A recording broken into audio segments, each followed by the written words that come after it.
नमस्कार, कुमकुम किचन को स्वागत जनाऊँगी। आज बनवा एग कटलेट जहाँकि स्नैक्स हिसाब से नहीं पारिबा। जो मैंने नॉनवेज पसंद करती से निश्चित भल लगे। चलतु ताहले आरंभ करवा आज रेसिपी। एग कटलेट में 4टा आलू और 4टा अंडा भी सिझे नहीं। सिझा आलू को भल कि स्मैशर साहाय्य स्मैश करनवा। तापर कटलेट स्टफिंग बनै नवा। तो तापाई पैन रे 2 टेबल स्पून सोरिष तेल गरम करनवा। से 1 चॉप्ड ओनियन देकी भाजी नवा। तापर half inch raw chopped ginger, 4-5 टी चॉप्ड गार्लिक, 2टा chopped green chilli, half teaspoon हल्दी पाउडर दे दवा। तापर 1 चॉप्ड टमाटो, हाफ रोस्टेड जीरा पाउडर, हाफ कोरिएंडर पाउडर दे भल कि सब मसला संगे मिसई नवा। तापर स्मैश कर सिझा आलू और स्वाद अनुसार सॉल्ट दे ताकू भी मसला संगे भल कि मिसई नवा। अंडा और आलूर परिमाण को निज हिसाब रे कम बेसी करि परिबे। एबे स्टफिंग रेडी हो गलानी। ये स्टफिंग को बाउल रे काढी नवा। अंडा ऊपर आलू स्टफिंग को कवर करि नवा।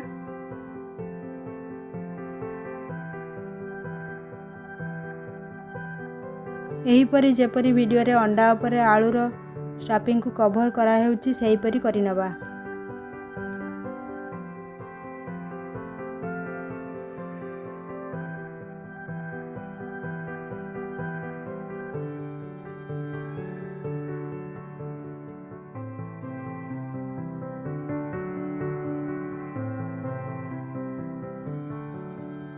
अंडाकृतिर कटलेट को कढ़ी नवा।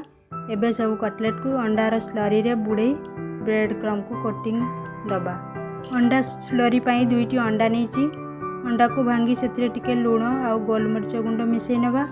फेंटी नवा भल कि और साइड करी रखीदबा। एबे गोटे थाली रे ब्रेड क्रम टिके बेसिक नहीं जिबा। से अल्प टिके लुण, चिली फ्लेक्स आउ टिके चाट मसला देकी मिसई नवा।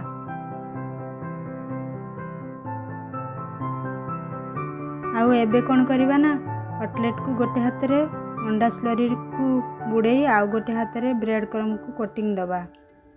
यही परी करिबा द्वारा कटलेट गुड़िक बेसी ओदालिया हेब नहीं। आपण माने चाहिले कटलेट गुड़िक डबल कोटिंग भी करि परिबे। मु एठी 2टा अंडा को सिंगल कोटिंग आउ 2टा अंडा को डबल कोटिंग करिछि।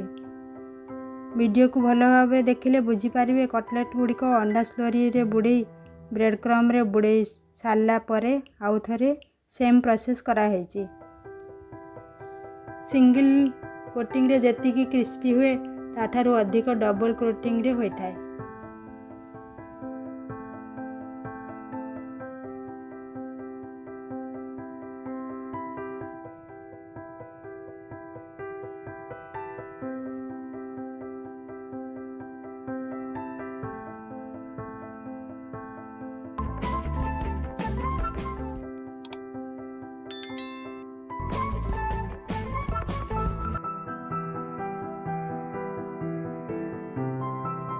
यही सब कटलेट गुड़िक ब्रेड क्रम रे कोटिंग कर सारा पर 5-10 मिनिट फ्रिज रे रखीदबा जहाँकि कटलेट गुड़िक भल सेट हो। एबे से गुड़िक फ्राए करनवा। कढ़ारे फ्राए मुताबक पैन रे रिफाइन तेल नहीं जिबा। आउ कढ़ारे तेल गरम हेले तेलर साइड रे ही कटलेट गुड़िक गोटे पर गोटे छाड़िबा। यही समय गैस रा फ्लेम लो मीडियम रे रखिबा।